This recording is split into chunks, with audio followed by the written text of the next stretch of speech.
अरब सागर और लाल सागर में हुए ड्रोन अटैक को लेकर रक्षा मंत्री राजनाथ सिंह ने कड़े शब्दों में चेतावनी दी है और कहा है कि जिन्होंने भी ये किया है उन्हें सागर की गहराइयों से भी ढूंढकर निकालेंगे। जिन्होंने भी इस हमले को अंजाम दिया है उन्हें हम सागर तल से भी ढूंढ निकालेंगे और उनके खिलाफ कठोर कार्रवाई की जाएगी। राजनाथ सिंह ने यह भी कहा कि भारत की बढ़ती आर्थिक और सामरिक ताकत से कुछ ताकतों को जलन हो रही है। भारत की बढ़ती आर्थिक और सामरिक ताकत ने कुछ ताकतों को ईर्ष्या और द्वेष से भर दिया है। मेरा नहीं ख्याल कि मुल्क तरक्की से जेलस हो रहे होंगे, बिकॉज अगर हुथीज ने किया है तो हुथीज का इंडिया के साथ कोई प्रॉब्लम नहीं है, लेकिन हुथीज का इंडिया के साथ ये जरूर प्रॉब्लम हो सकता है कि हुथीज जो हैं दे डू कंसीडर कि प्राइम मिनिस्टर मोदी और नेतन्याहू की आपस में दोस्ती है और India has changed its position on Israel and Palestine. अगर आप चाहते हैं कि दुनिया आपको सुपर पावर समझे, अगर आप चाहते हैं कि दुनिया आपको समझे एक सुपर पावर, एक मजबूत देश, तो आपको फिर ऐसे फैसले करने पड़ेंगे जिससे कि खून खराबा हो। अरब सागर में हाल में हुए यमवी चैंप प्लूटो पर ड्रोन हमले और कुछ पहले लाल सागर में यमवी साईं बाबा पर हुए हमले को भारत सरकार ने बहुत ही गंभीरता पूर्वक लिया है। India is doing it because prime minister Modi ने वो मोमेंटम क्रिएट किया हुआ है इंडिया के अंदर, या जितने बड़े पैमाने पे इंडिया अपनी नेवी पे स्पेंड कर रहा है 75 अरब डॉलर 76 अरब डॉलर के ऊपर डिफेंस में कर रहा है, जिसमें मेजॉरिटी जो एक्सपेंसेस हैं वो जो है वो डे टू डे एक्सपेंस है। हमास और इजराइल के बीच जो जंग जारी है उस दौरान एक नया फरीक सामने आया और वो थे हुतीस। और हुतीस ने फिर जब शिप्स पर हमले करना शुरू किए, मर्चेंट शिप्स को उन्होंने रोक रोक के उसके सामान पर और उस पर कब्जे शुरू किए, तो पता ये चला कि अब वो भी इस जंग में एक फरीक बन चुके हैं। क्या हो सकता है ये क्वेश्चन है, इंडिया किस हद तक अकेले जा सकता है, या इंडिया उन हुतीस को डरा सकता है, या क्या कर क्या सकता है। हुतीस के हमलों की एक खबर ये आई कि हुतीस की तरफ से एक हमला किया गया है जिसमें इंडियन शिप्स को टारगेट किया गया, तो उसके ऊपर यह भी कहा गया कि ईरान इसके पीछे है। जय हिंद दोस्तों। तो दोस्तों आपने इंट्रो में देखा कि किस तरह से भारतीय रक्षा मंत्री श्री राजनाथ सिंह ने समुद्र में हुए ड्रोन अटैक को लेकर कड़ी प्रतिक्रिया दी है। उन्होंने कहा है कि जो भी इस हमले को अंजाम दिया है, जो भी आतंकवादी इस घटना को अंजाम दिया है, हम उसे समुद्र तल से भी नहीं छोड़ेंगे, हम उसे समुद्र तल से भी निकालकर मार गिराएंगे। दरअसल इसको लेकर पाकिस्तान हैरान हो गया है कि भारतीय रक्षा मंत्री एक बार फिर से यूथियों को वार्निंग दे दी है। दरअसल आपको बता दें कि भारत आ रहे मालवाहक जहाज के ऊपर ड्रोन अटैक किए गए, जिससे हमें भारी नुकसान का सामना करना पड़ा। इसके बाद भारतीय रक्षा मंत्री राजनाथ सिंह ने उनके ऊपर कड़ी प्रतिक्रिया दी है। दोस्तों एक बड़ी इंपॉर्टेंट खबर है और वो ये है कि भारत के जो डिफेंस मिनिस्टर हैं उन्होंने एक अभी आज खिताब किया है और पर्टिकुलरली वो जो एमवी कैंप प्लूटो पे जो अटैक हुआ था, जिसमें वो कहते हैं कि जो मास्टरमाइंड है हम उनको समंदर की तहों से निकाल के ले आएंगे। ये बहुत बड़ी खबर है इंडिया के हवाले से। इंडियन लीडरशिप नॉर्मली इंडिया के अंदर रह के तो ये बातें करती है, लेकिन कभी पाकिस्तान के हवाले से बात हो या वैसे चाइना के हवाले से दबी दबी अंदाज से बात करना हो तो इंडिया जरूर इस स्टाइल में बात करता है। लेकिन ये जो डेवलपमेंट है ये बड़ी इंपॉर्टेंट है। भारत के जो डिफेंस मिनिस्टर है राजनाथ सिंह साहब, जो कि प्राइम मिनिस्टर मोदी के बड़े क्लोज कॉन्फिडेंट हैं, बड़े ताकतवर शख्स हैं। पिछली हुकूमत में I think he was in home minister, इसमें वो डिफेंस मिनिस्टर हैं और बड़ी कोर कमेटी है, अमित शाह साहब, राजनाथ सिंह साहब, फिर ये इलेक्टेड लोगों की एक वो जो कोर कमेटी होती है विद प्राइम मिनिस्टर मोदी। अगर आप चाहते हैं कि दुनिया आपको सुपर पावर समझे, अगर आप चाहते हैं कि दुनिया आपको समझे एक सुपर पावर, एक मजबूत देश, तो आपको फिर ऐसे फैसले करने पड़ेंगे जिससे कि खून खराबा हो।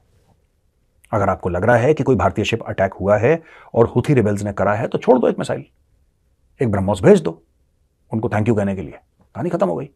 एक ब्रह्मोस पहुंच जाएगी, थैंक यू बोल देंगे, हुथी ठंडे हो जाएंगे। ये करना आपको जरूरी है। एयरक्राफ्ट कैरियर से आपके MiG-29 है, वहां पे जाइए, कैरी आउट बॉम्बिंग रेड्स करिए, तोड़िए वहां पे। देखिए, बहती गंगा में हाथ धोना कोई बुरी बात नहीं है, पर सिर्फ तब इफ इंडियन एसेट्स और Indian lives are under threat, then. बाकी हमें किसी के, जिसको कहते हैं ना, हमें किसी के फड्डे में पैर नहीं डालना।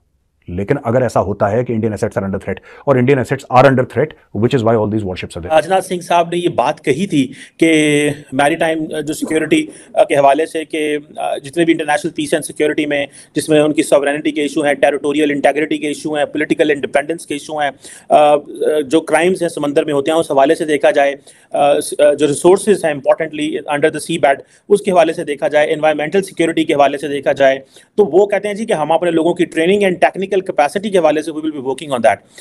और इंडिया की आपको पता है कि इंडिया जो है वो बड़ा स्ट्रेटेजिकली लोकेटेड है, और ये सारा वो जो जैसे कहते हैं ना ट्रांस इंडियन ओशन रूट्स के बीच में, जो कि यूरोपियन कंट्रीज को वेस्ट से मिलाता है और ईस्ट एशिया से मिलाता है, यूरोपियन कंट्रीज को ईस्ट एशियन कंट्रीज के साथ मिलाता है, और इसी तरह से in same fashion West Asia के साथ, अफ्रीका और यूरोप के साथ, इधर से आप वहां पे पहुंच सकते हैं। अब क्वेश्चन ये आता है कि ये राजनाथ सिंह कह रहे हैं कि जी कई मुल्क जो है हमारी तरक्की से जेलस हो रहे हैं। इंडियन नेवी का प्रेजेंस धीरे धीरे धीरे धीरे वहां पे दोस्तों बढ़ रहा है। मुझे ऐसा लगता है कि और शिप्स जाएंगे, इंडिया को वहां पे सबमरीन भी डिप्लॉय करनी चाहिए, और एक आता अगर एयरक्राफ्ट कैरियर हो तो स्वादी आ जाए, ये जरूरी है, क्योंकि इंडियन शिप्स वहां से जाते हैं। और ये मत भूलिएगा बात, हाइफा पोर्ट वहीं पे है, हाइफा पोर्ट वहीं पे और इंडिया की पोर्ट है, ठीक है, गौतम अडानी ने लिया, लेकिन इंडिया इस्तेमाल कर रहा है उसको, उस पोर्ट के अंदर इंडियंस हैं, और ये लोग कुछ भी कर सकते हैं, हाउथी रिबेल्स ये सब टेररिस्ट हैं, ये कुछ भी कर सकते हैं दोस्तों। इसलिए बहुत जरूरी है कि ये जो हमारे तीनों वॉरशिप हैं, डिस्ट्रॉयर्स, इनके अलावा एयरक्राफ्ट कैरियर्स हो, इनके अलावा सबमरीन्स हो, और इंडियन नेवी का एक सॉलिड प्रेजेंस हो वहां पे, कि अगर खड़काने की बात है तो और एक दो रॉकेट फायर कर दो यार, ब्रह्मोस मिसाइल है वहां पे। कोची, INS कोची की तो ब्रह्मोस, मैं गया था INS कोची पे, उसके अंदर पड़ी है ब्रह्मोस मिसाइल फर्स्ट क्लास। वहां पे कप्तान साहब, वहां पे कैप्टन साहब हैं जो उसके हुक्म देंगे, निकलेंगे ब्रह्मोस 8-10, ये होती सब प्रेजेंट टेंस से पास्ट टेंस में चले जाएंगे। क्या ये रिएक्शन जरूरी था? क्या इंडिया ने ये सही किया है? क्या India is doing it for the coming elections, या India is doing it because prime minister Modi ने वो मोमेंटम क्रिएट किया हुआ है इंडिया के अंदर, या जितने बड़े पैमाने पे इंडिया अपनी नेवी पे स्पेंड कर रहा है, 75 अरब डॉलर 76 अरब डॉलर के ऊपर डिफेंस में कर रहा है, जिसमें मेजॉरिटी जो एक्सपेंसेस हैं वो जो है वो डे टू डे एक्सपेंस हैं, वो उसमें ज़्यादा जो एक्सपेंस है वो कोई R&D और वेपन्स प्रोक्योरमेंट में नहीं है। लेकिन क्योंकि इंडिया की फौज बहुत बड़ी है तो जाहिर बात है, मुल्क बड़ा तो डिफेंस भी फिर उतना ही बड़ा है, लेकिन even then they are buying so much hardware. लेकिन क्या इंडिया ये सारा कुछ इसलिए कर रहा है कि अगर उन्होंने ये ना बोला और उनकी इस जो शिपमेंट्स हैं उस पर हमले होते रहे तो इंडिया को एक कमजोर पावर के तौर पे लिया जाएगा? सो उन्होंने जो टर्म बोली है कि जी India is a net security provider. और मैं आपको बात बताऊं कि इससे पहले भी पिछले साल जो है मिनिस्ट्री ऑफ डिफेंस ने एक ये बात की थी, जिसमें यही क्या नाम है इनका, राजनाथ सिंह साहब, इन्होंने कहा था कि India has emerged as a net security provider in Indo Pacific, और जो हमारी कैपेसिटी है बेसिकली वो HADR के हवाले से, humanitarian assistance and disaster relief हवाले से एक कॉन्फ्रेंस थी, उस पर उन्होंने कहा और कि हम दुनिया के जो खिते के दूसरे पार्टनर्स हैं उनके साथ मिलकर इस पर काम करेंगे। उसमें उस वक्त आसियान नेशंस के जितने भी रिप्रेजेंटेटिव थे, क्योंकि जितने भी आसियान ममालिक के लोग हैं, starting from Singapore, Indonesia, they all fear from disasters, from earthquakes, tsunamis, all these things. और वहाँ पे एट टाइम्स क्योंकि छोटे छोटे आइलैंड्स हैं तो वहाँ पे सिक्योरिटी ह्यूमैनिटेरियन असिस्टेंस बड़ी मुश्किल है। हुतीस ने एक शिप को निशाना बनाया है कि जो इंडियन शिप है, उसके बाद पता ये चला कि ये शिप नहीं है, फिर पता ये चला ये ऑयल टैंकर है, और उसके बाद ये भी पता चला कि ये इंडियन ऑयल टैंकर नहीं था बल्कि इंडियन बाउंड शिप्स हैं जिनको निशाना बनाया गया। और इंडियन नेवी की तरफ से इसकी तस्दीक की गई और ये कहा गया कि ये खबर गलत है कि इंडियन शिप्स पर हमला हुआ है, ड्रोन अटैक था ये हुतीस की तरफ से, बल्कि हुआ ये कि जो गबून बाउंड, क्योंकि खबर में ये शामिल था कि इंडियन फ्लैग शिप, तो वो इंडियन फ्लैग शिप नहीं था बल्कि वो गबून फ्लैग शिप था।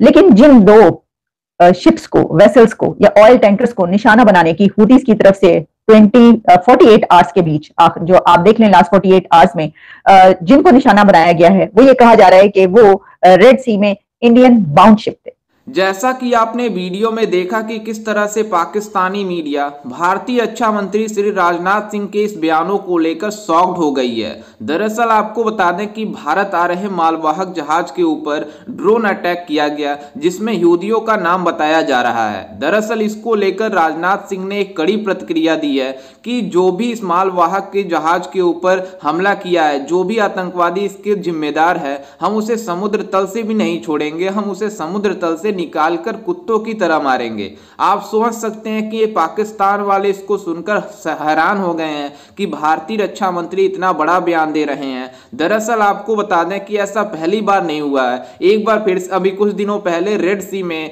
मतलब आतंकवादी हमला हुआ था, मतलब मालवाहक जहाज के ऊपर, जिसको लेकर मतलब भारतीय रक्षा मंत्री ने उसको भी संकेत दिया है कि उसका भी हम निगरानी कर रहे हैं, जो भी इसके पीछे पाया जाएगा हम उसे समुद्र तल से निकाल डालकर मारेंगे। आप समझ सकते हैं कि भारतीय रक्षा मंत्री ने कितनी बड़ी बयान दे दी है। और आपको ये बता दें कि भारतीय अपने ओशियन में नौसेना को इतना ज्यादा बढ़ावा दिया गया है, जिसको लेकर सभी लोग हैरान हो गए हैं कि अगर जो भी इसके पीछे होगा हम उसको मारकर गिरा देंगे। क्योंकि जिस तरह से समुद्र में आतंकवादियों का हमला हो रहा है उसको लेकर भारत काफी टफ रुख अपना रहा है, जिसको लेकर राजनाथ सिंह ने यह भी कहा है कि कुछ लोग हमसे देखकर, हमारी तरक्की को देखकर, हमारे अर्थव्यवस्था को बढ़ती देखकर जलन कर रहे हैं, ईर्ष्या कर रहे हैं, लेकिन आपको बता दें कि हम उनकी ईर्ष्या मिटा देंगे। खैर, इस पर आपकी क्या राय है और आपको कैसा लगा राजनाथ सिंह का यह बयान सुनकर? हमें अपनी राय कॉमेंट में जरूर दीजिएगा और साथ ही हमारे चैनल को भी सब्सक्राइब जरूर कीजिएगा।